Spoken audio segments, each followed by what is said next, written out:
revue de presse. Bienvenue à la revue de presse spéciale sur ITFM Centre et Cam News 24 émettant depuis Garoua. Feuilletonnant de fond en comble le hebdomadaire Dicalo et Challenge Hebdo. À l'entame, le hebdomadaire Dicalo est sur notre table ce matin. Barrage de Bini à Warak, 38 villages impactés seront indemnisés. Le gouvernement parachève le processus. Le projet va supplier le barrage de Lac d'eau vieillissant. 20 milliards de francs CFA de préfinancement supporté par la Chine, page 4 pour s'en apercevoir. Partenariat, le Cameroun et la République démocratique du Congo renforcent leur coopération dans le secteur du transit. Protection de l'environnement, la Cameroon Railway s'engage durablement, nous dit-on. Région de l'Ouest Cameroun, 286 fonctionnaires et agents de l'État ont déserté en 6 mois. Exquise de réponse, le pourquoi, le comment est à lire dans les colonnes du hebdomadaire Dicalo. Toujours avec Dicalo, promotion de l'énergie verte, I've got the power pour une énergie propre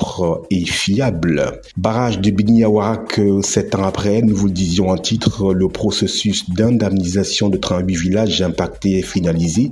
Nous vous le disions en grande une, autant pour nous. À l'arrêt depuis 2018, les travaux de construction du barrage de Bini à Warak pourraient reprendre, du moins, c'est le souhait des populations de la région de l'Adamawa. Campagne sanitaire dans la région de l'extrême nord, plus de 500 000 personnes recevront des soins gratuits. Il s'agit des cas compliqués, des consultations générales et des interventions chirurgicales. Probatoire session 2025, chiffre record d'absence et d'abandon en Ngaoundéré. Une délégation de l'office du baccalauréat camerounais vient de séjourner dans la région Château d'eau du Cameroun. Le constat est douloureux, nous dit le hebdomadaire Dicalo. Présidentielle 2025, Célestin Diamène déclare sa candidature. Le président de l'Alliance patriotique et républicaine à part a fait cette annonce ce mardi 17 juin 2025 en conférence de presse à Douala en présence de la presse et des hommes politiques. Galère, 1,5 million d'enfants scolarisés dépourvus d'actes de naissance. Une situation déplorable compte tenu de l'importance juridique de ce document. Inscription sur les listes électorales, CNI, le goulot d'étranglement, les retards et les difficultés rencontrées par les citoyens en âge de voter pour se faire délivrer. Cette pièce cruciale pour s'inscrire plombe tout le processus, nous dit le hebdomadaire Dicalo. Entretien de l'axe Douala-Bafoussam, le traitement des points critiques se poursuit. Démarré au mois d'octobre 2024 à l'effet de traiter les points critiques sur les sections Bekoko, Pont d'Unkam et Pont d'Unkam-Bandoun. Les travaux d'entretien de la route numéro 5 qui relie les régions du littoral et de l'ouest Cameroun se poursuivent. Excellence académique du Cameroun, Fumbo accueille la 4e édition pour les jeunes. Mouanko, une mini-centrale photovoltaïque pour éclairer un village. Banane plantain, l'industrialisation de la filière se précise dans la région du sud de Cameroun. 7e édition du salon du génie, l'entrepreneuriat jeune, un moteur du développement durable, nous dit le hebdomadaire Dicalo. Grâce à sa nouvelle ligne de production, Simencam veut conquérir le marché tchadien. Formation de boulanger à Maroua dans la région de l'extrême nord, la CECIMA encourage l'utilisation de la farine locale. Marché central de Baganté, accord parfait entre la mairie et les commerçants, nous dit-on. Lutte contre la corruption, les prises de la CONAC en Ngaoundéré retentissent. À l'international, guerre Iran-Israël, 21 pays dont 11 Africains appellent à une désescalade. Trump pas clair, le rôle pas très clair de Donald Trump. Israël et l'Iran se sont à nouveau attaqués au 5e jour d'un conflit dont le président américain Donald Trump a dit qu'il pourrait être facilement arrêté tout en mettant en garde Téhéran de ne pas frapper de cibles américaines. Voilà pour ce qui est du hebdomadaire Dicalo. Place à présent à Challenge Hebdo. À la une, Issa Chiroma dans le bateau du MRC, pour l'interrogation. Le président du FSNC serait sur les traces de Maurice Kamto, vomir un système qu'il a utilisé pour assouvir ses intérêts égoïstes. Le caméléon tourne le dos à son allié d'hier, nous dit Challenge Hebdo. Petit commerce, les enfants prennent d'assaut les rues pour mener des activités dangereuses proscrites par la réglementation en vigueur, nous dit Challenge Hebdo. Entretien avec Dora Sendé. Nous vivons dans une société mercantile. Elle est la coordonnatrice du collectif des femmes pour la protection de l'environnement et de l'enfance.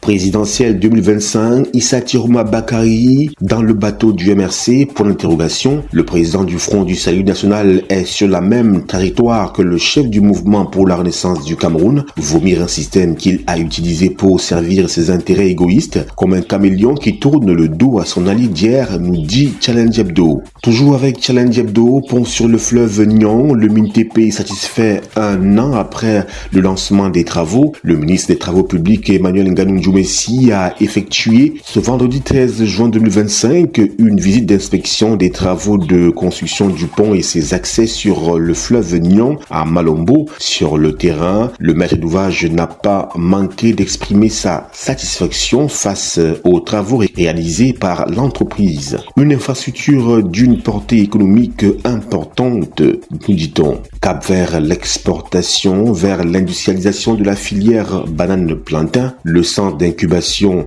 de bébés dans l'arrondissement de Lokoundje multiplie les formations des acteurs de la dite filière. Le lancement officiel a eu lieu le 14 juin 2025 sous le regard bienveillant du gouverneur de la région du Sud, Félix Ngele, nous dit Challenge Hebdo. Conflit agriculteurs-éleveurs, les Mbororo lancent un appel à la réconciliation. Journée de l'enfant africain, un appel à l'action pour l'éducation des enfants. Journée de l'enfant africain 2025, un moment pour réfléchir, agir et inspirer le changement. Alerte rouge, 7 millions d'enfants dépourvus d'actes de naissance. Alors que le Cameroun vient de se joindre à la communauté internationale pour célébrer la journée de l'enfance, une préoccupation de premier ordre a émergé allant dans le sens de la protection de cette couche sociale. Il s'agit de l'absence d'actes de naissance pour de nombreux enfants répartis sur le territoire national, nous dit Challenge Hebdo. Campagne promotion santé dans l'extrême nord Cameroun, des soins gratuits pour plus de 500 000 personnes, nous dit Challenge Hebdo. Probatoire 2025, 154 absences et 5 cas d'abandon signalés dans l'Adamawa. L'Office du baccalauréat du Cameroun a relevé un nombre préoccupant d'absences et d'abandon lors des épreuves du probatoire dans la région de l'Adamawa. Un total donc de 105 cas d'absence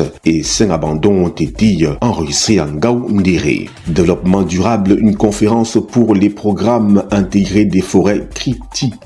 Électricité, l'Union européenne lance une campagne pour promouvoir l'énergie verte. Décentralisation et développement local, le prologue cible 2 communes de l'extrême nord. Bonne nouvelle pour les communes de Yagoua et Guéré dans la région de l'extrême nord, c'est qu'elles vont bénéficier des financements pour la réalisation de divers projets sociaux, notamment dans les domaines de l'eau, de l'énergie et de la santé. Les journées de l'urbanisme, comment améliorer le cadre de vie à Douala? Eh bien, la question préoccupe. Mondial des clubs, 5 Africains à suivre, nous dit Challenge Hebdo.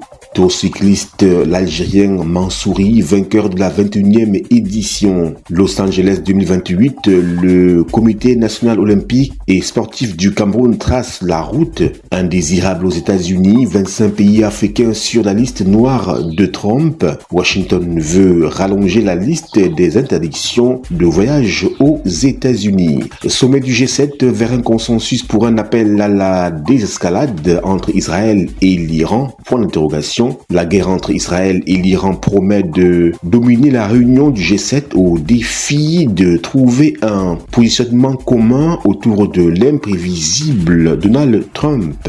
C'est tout pour la revue de presse spéciale sur ITFM Centre Cam News 24 émettant depuis Garoua, une production de MBF Media.